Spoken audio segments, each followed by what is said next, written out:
En 1939, cuando la Guerra Civil Española terminó con la victoria de Francisco Franco, el nuevo régimen fascista enfrentó una pregunta: ¿qué hacer con los niños de las familias derrotadas?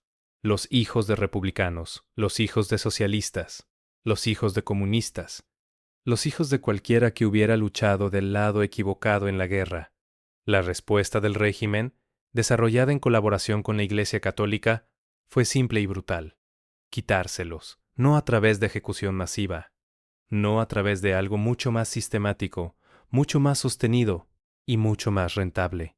A través de robo, entre 1939 y 1987, aproximadamente 300.000 bebés fueron robados de sus madres biológicas, en España, robados por médicos, robados por monjas, robados por una red que involucraba hospitales, iglesias, orfanatos y oficiales de gobierno, todos trabajando juntos en lo que se convirtió en el esquema de tráfico de bebés más grande y más duradero en la historia moderna de Europa. 48 años, 2 generaciones completas.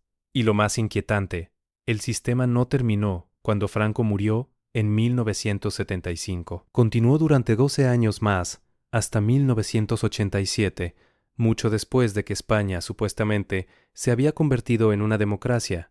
Porque en el momento en que comienzas a examinar cómo exactamente funcionaba el sistema, quién se beneficiaba y por qué nadie fue jamás procesado a pesar de confesiones documentadas de perpetradores, los detalles se vuelven imposibles de reconciliar con cualquier narrativa de justicia o rendición de cuentas, porque países que enfrentan su pasado no permiten que estatutos de limitación protejan a confesores de crímenes masivos. Iglesias que no tienen nada que ocultar no se niegan a abrir archivos que podrían reunir familias, y sistemas que operan durante casi 50 años, robando bebés de madres vulnerables para venderlos a familias ricas, no desaparecen sin dejar consecuencias que todavía están desenredándose hoy. Comencemos con cómo comenzó el sistema. Cuando Franco tomó el poder en 1939, después de 3 años de guerra civil brutal, enfrentó un país dividido. Aproximadamente 500.000 de personas habían muerto en la guerra. Cientos de miles más estaban en prisión o en campos de concentración como enemigos políticos del nuevo régimen. Y entre los prisioneros había mujeres, miles de mujeres, muchas de ellas embarazadas o con niños pequeños. El régimen de Franco, trabajando estrechamente con la jerarquía de la Iglesia Católica, desarrolló una política que llamaron redención. La idea era que los hijos de rojos, de republicanos, de enemigos del régimen estaban espiritualmente contaminados por las creencias de sus padres, pero si esos niños pudieran ser removidos de sus familias biológicas y criados por familias católicas nacionalistas, apropiadas, podrían ser salvados. Esta no era política no oficial. Esto era doctrina declarada del régimen. El psiquiatra militar, Antonio Vallejo Nájera, que trabajaba para Franco, publicó estudios argumentando que el marxismo era una enfermedad genética que podía ser curada removiendo niños de padres rojos y criándolos en ambientes católicos apropiados. En 1940, Franco emitió un decreto permitiendo que el Estado tomara custodia de niños cuyos padres fueran considerados incapaces de criarlos apropiadamente por razones ideológicas. Las monjas y sacerdotes que administraban orfanatos tenían autoridad para determinar qué niños podían ser dados en adopción a familias aprobadas por el régimen. Pero ese era solo el marco legal. El mecanismo real, el sistema que eventualmente robaría 300.000 bebés, operaba en hospitales. Así es como funcionaba. Una mujer entraba en trabajo de parto. Si era soltera, o pobre, o si el hospital tenía cualquier razón para creer que era de una familia de izquierda, era marcada. Cuando daba a luz, las monjas o médicos inmediatamente tomaban al bebé. Le decían a la madre que el bebé había muerto durante el parto o inmediatamente después. A veces, mostraban a la madre un cuerpo de bebé muerto como prueba. Pero el bebé no había muerto. El bebé estaba vivo, sano, y era llevado a otra parte del hospital, donde familias ricas estaban esperando para adoptar. El bebé era bautizado con un nuevo nombre. Se emitía un certificado de nacimiento falso, listando a los padres adoptivos como los padres biológicos. La adopción era completada con documentación que parecía completamente legal, y la madre biológica, traumatizada, sin recursos legales, sin educación sobre sus derechos, simplemente tenía que aceptar que su bebé había muerto, excepto que el bebé no había muerto. El bebé había sido vendido. Lo que lo hace aún más inquietante es que las monjas usaban el mismo cuerpo de bebé muerto repetidamente. Múltiples madres reportaron más tarde que cuando se les mostró el supuesto cuerpo de su bebé, estaba congelado, o tenía una apariencia extraña, o mostraba signos de haber estado muerto durante días o semanas. Una mujer que dio a luz en 1971 describió cómo una monja le mostró un bebé muerto en un frasco de formaldehído. Le dijeron que ese era su bebé, pero su bebé había nacido solo horas antes. El cuerpo en el frasco, obviamente, había estado preservado durante mucho tiempo. Cuando cuestionó esto, la monja simplemente cerró la cortina y se fue. No hubo más explicación, no hubo certificado de defunción. Solo, tu bebé está muerto, vete a casa. Años más tarde, esa mujer se reunió con su hija a través de pruebas de ADN. Su hija había sido criada por una familia rica en Madrid que pagó aproximadamente 60,000 pesetas en 1971, el equivalente a varios miles de dólares, por una adopción que se les dijo era completamente legal. Este patrón se repitió decenas de miles de veces. Durante los primeros años del régimen de Franco, en los años 40 y 50, el sistema era principalmente ideológico. Los bebés eran tomados de familias de izquierda y dados a familias nacionalistas católicas para redimirlos de la influencia roja. Pero para los años 60 y 70, el sistema había evolucionado. Ya no era principalmente sobre ideología, era sobre dinero. España estaba desarrollándose económicamente. Había una clase media creciente con ingresos disponibles y había una demanda creciente de bebés para adopción de parejas que no podían tener hijos biológicos. Los médicos y monjas que administraban hospitales se dieron cuenta de que podían cobrar tarifas significativas por adopciones, no solo cubriendo costos, sino obteniendo ganancias. Para los años 80, el precio de un bebé robado había aumentado a varios millones de pesetas, el equivalente a aproximadamente $100,000 o más, y el sistema se había expandido más allá de simplemente apuntar a familias de izquierda. Ahora apuntaba a cualquier madre vulnerable, mujeres solteras, mujeres pobres, mujeres sin educación, mujeres que daban a luz en hospitales de caridad administrados por la Iglesia. Lo que lo hace aún más inquietante es cuán sistematizado se había vuelto. No era un puñado de médicos sin escrúpulos, operando de manera independiente, era una red. Hospitales específicos en toda España eran conocidos dentro de círculos médicos como lugares donde se podían obtener bebés. Médicos remitían a parejas infértiles ricas a estos hospitales. Las parejas iban a listas de espera. Cuando una madre adecuada daba a luz, el bebé era transferido. Documentos descubiertos durante investigaciones posteriores mostraron que algunos hospitales tenían registros paralelos. Un conjunto de registros mostraba nacimientos vivos, otro conjunto, mantenido por monjas, mostraba los mismos bebés listados como muertos. Los certificados de defunción eran fabricados. Los certificados de nacimiento eran falsificados. Los registros de bautismo mostraban a los padres adoptivos como padres biológicos. Era fraude documental a escala industrial, sostenido durante décadas, involucrando a cientos de médicos, monjas y oficiales de gobierno. Y Franco sabía. La jerarquía de la Iglesia sabía, el sistema legal sabía, porque era tan extendido, tan abierto dentro de ciertos círculos, que el conocimiento era ineludible. Pero nadie lo detuvo, porque todos los que tenían poder para detenerlo se estaban beneficiando, ya sea ideológicamente, a través de la redención de niños rojos, o financieramente a través de las tarifas masivas que las adopciones generaban. En 1975, Franco murió. España hizo la transición a la democracia. La Constitución fue reescrita. El país supuestamente estaba dejando atrás el pasado fascista, pero el sistema de robo de bebés no se detuvo. Continuó durante otros 12 años, hasta 1987, mucho después de que la justificación ideológica se había desvanecido, porque para entonces era puramente un negocio rentable que involucraba demasiadas personas poderosas para ser cerrado fácilmente. En 1981, 6 años después de la muerte de Franco, una mujer llamada Inés Madrigal dio a luz en un hospital en Madrid. Le dijeron que su bebé había muerto. Le mostraron un bebé muerto congelado. Se negaron a darle el cuerpo para entierro, diciendo que el hospital se encargaría de ello. Inés exigió ver registros. Exigió un certificado de defunción. Causó suficiente problema que eventualmente el personal del hospital admitió que no había cuerpo, que el bebé no había muerto, que había sido dado en adopción. Pero para entonces el bebé había desaparecido en el sistema. No había forma de rastrear a dónde había ido. Las monjas se negaron a proporcionar información. Los médicos afirmaron no saber nada. Los registros de adopción fueron sellados. Inés pasó décadas buscando a su hija.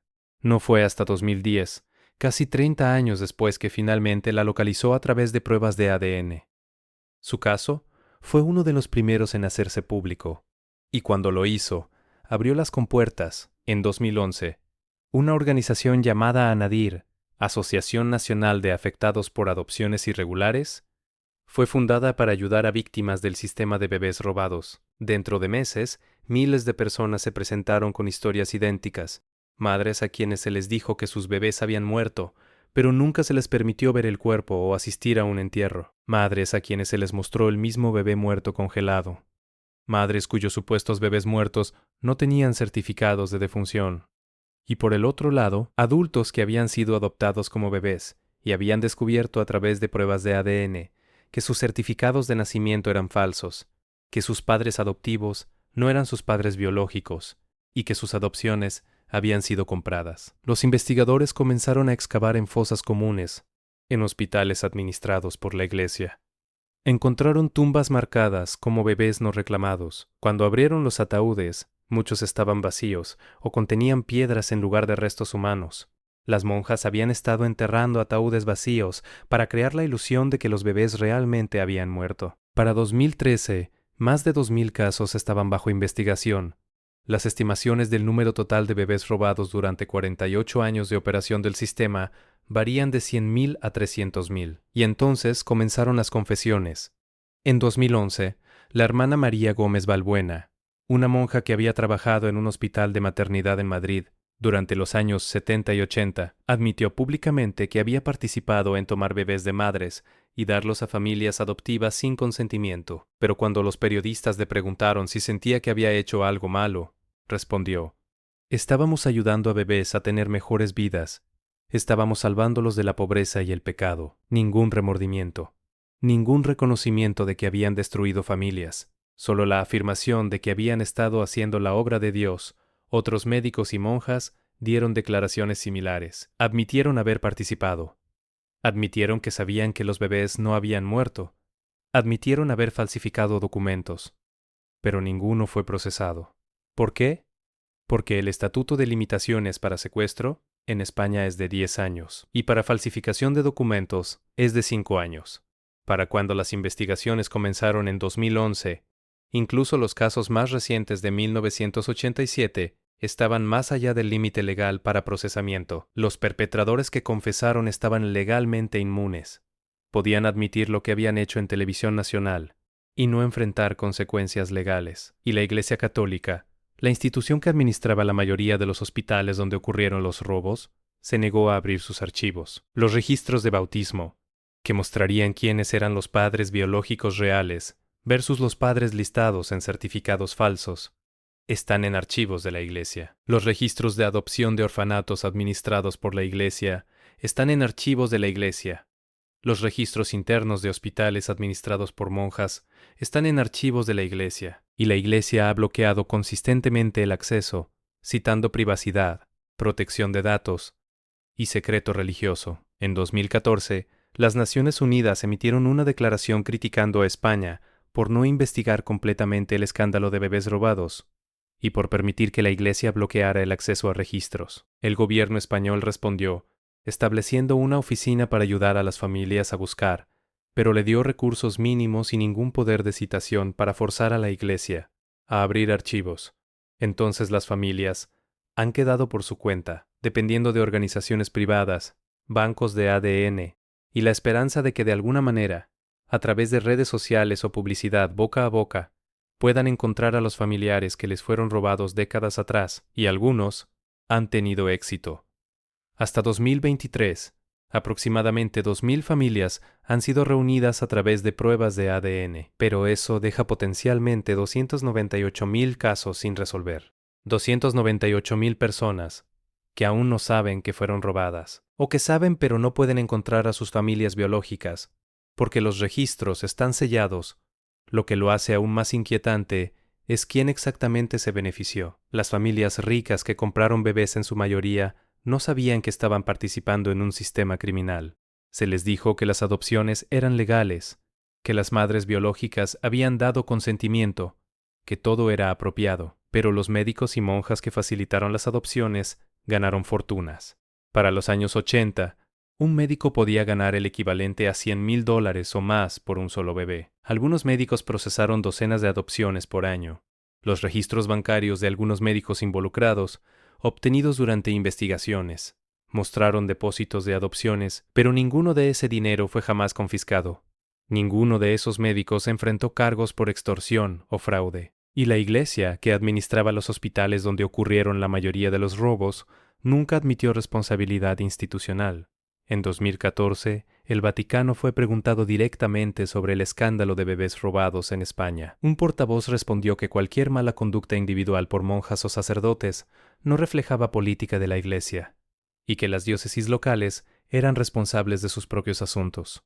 No hubo disculpa, no hubo oferta de abrir archivos, no hubo reconocimiento de que la Iglesia Católica como institución había facilitado el robo sistemático de bebés durante casi 50 años. Solo palabras cuidadosas sobre mala conducta individual y responsabilidad local.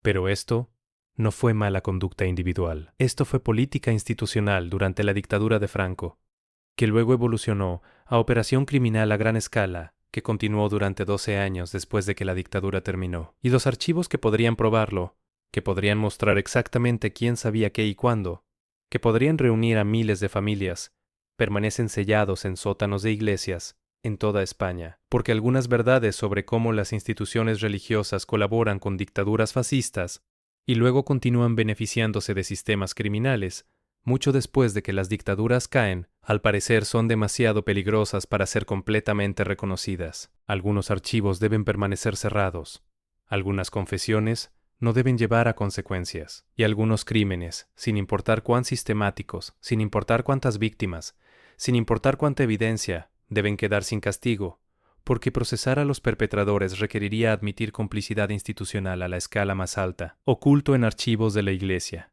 protegido por estatutos de limitación, confesado pero sin castigo. 300,000 bebés robados durante 48 años, 2 generaciones de familias destruidas. Y ningún perpetrador jamás fue a prisión, porque el sistema que robó esos bebés, el sistema que involucró médicos, monjas, hospitales, orfanatos, oficiales de gobierno y familias ricas comprando niños, era demasiado grande, demasiado extendido y demasiado políticamente peligroso para desmantelar completamente. Entonces, en lugar de justicia, hay reuniones ocasionales. En lugar de rendición de cuentas, hay documentales y artículos de noticias. En lugar de archivos abiertos, hay búsquedas de ADN financiadas privadamente. Y la Iglesia Católica, la institución que administraba los hospitales donde la mayoría de los robos ocurrieron, todavía se niega a abrir completamente sus registros. Todavía afirma privacidad y protección de datos para negar a las familias el acceso a información sobre sus propios hijos robados. Porque en algún lugar, en archivos de iglesias en Madrid, Barcelona, Sevilla y docenas de otras ciudades españolas, hay registros de bautismo que muestran nombres reales. Hay registros de adopción que muestran quién pagó a quién. Hay correspondencia interna que muestra que la jerarquía de la Iglesia sabía exactamente lo que estaba sucediendo. Esos documentos existen, no fueron destruidos. Fueron archivados, clasificados, restringidos, esperando el día en que suficiente presión pública fuerce a la Iglesia a admitir lo que ya confesaron individuos, que robaron bebés durante décadas, que lo hicieron por dinero además de ideología, y que continuaron haciéndolo mucho después de que cualquier justificación política se había desvanecido, porque era demasiado rentable para detenerse. Y ese día, quizá, las 298,000 familias que aún están buscando finalmente tendrán respuestas. Pero hasta entonces, permanecen separadas, hijos e hijas que nunca conocieron a sus madres biológicas, madres que lloraron bebés que se les dijo que habían muerto, pero que en realidad fueron vendidos a extraños. Todo porque un sistema diseñado para redimir niños de familias rojas evolucionó a una operación de tráfico que generó fortunas para médicos y monjas que afirmaban estar haciendo la obra de Dios, sellado en archivos, protegido por limitaciones legales, confesado pero impune, 300.000 bebés robados, 48 años, y la verdad completa todavía enterrada en archivos, que una iglesia se niega a abrir.